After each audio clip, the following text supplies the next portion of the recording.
Do you know when to study modern Indian history? Means, do we need to study anything before starting modern Indian history?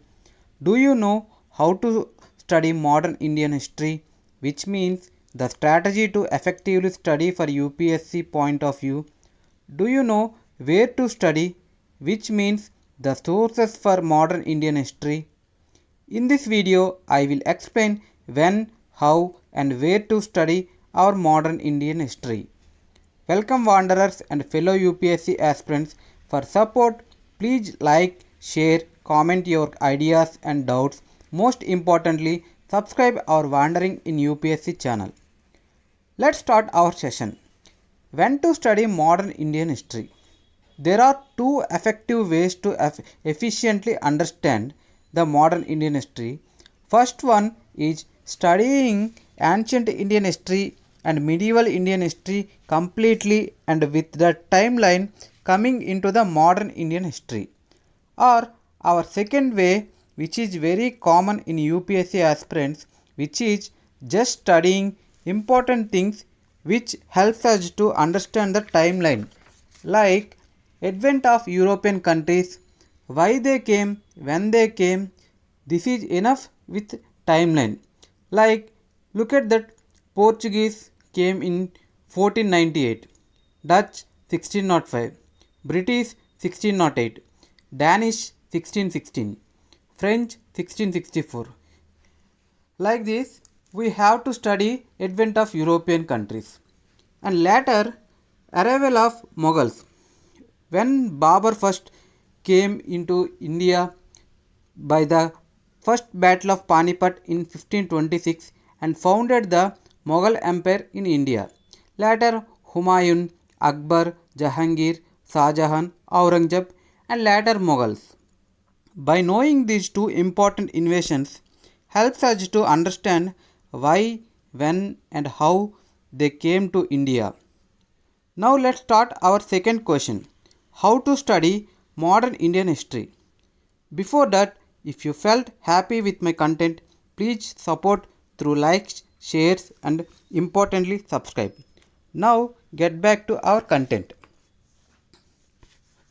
We know that how to study the modern Indian history. First of all, there are few phases in modern history.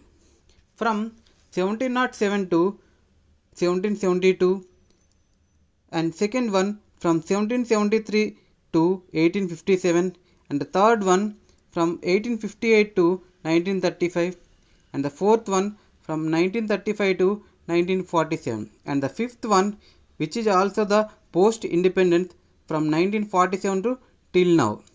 Let's start which topics are essential to study.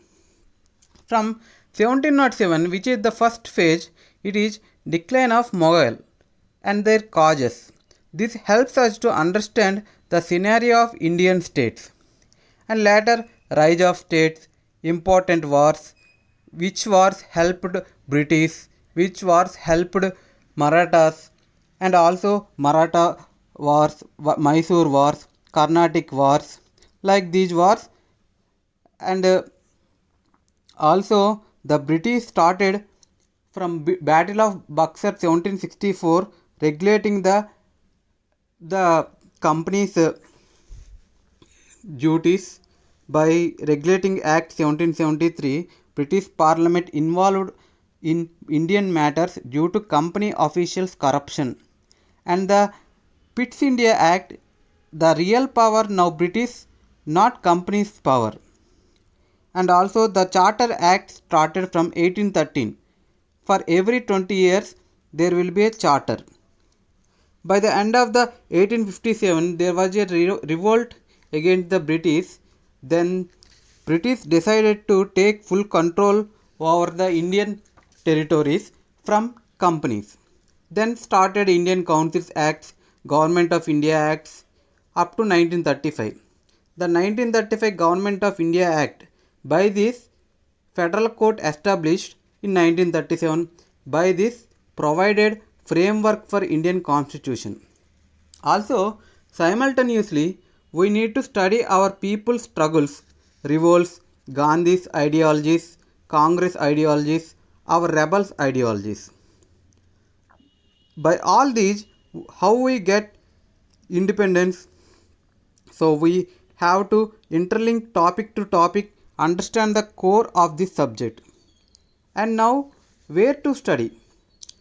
We have NCERTs, old and new books, standard books, and also we have artificial intelligence like ChatGPT and Gemini and so on. We have numerous sources, but we need the best. So I suggest only two books with some help with any artificial intelligence.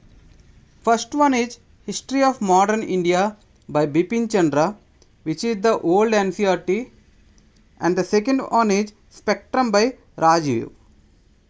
Here, first book gives in-depth knowledge essential for mains and also helps for prelims. And second book gives full factual data most important for prelims. Study selectively only. So that's it for this video. If you liked this, please support through like, share, comment your doubts and subscribe. Thank you all.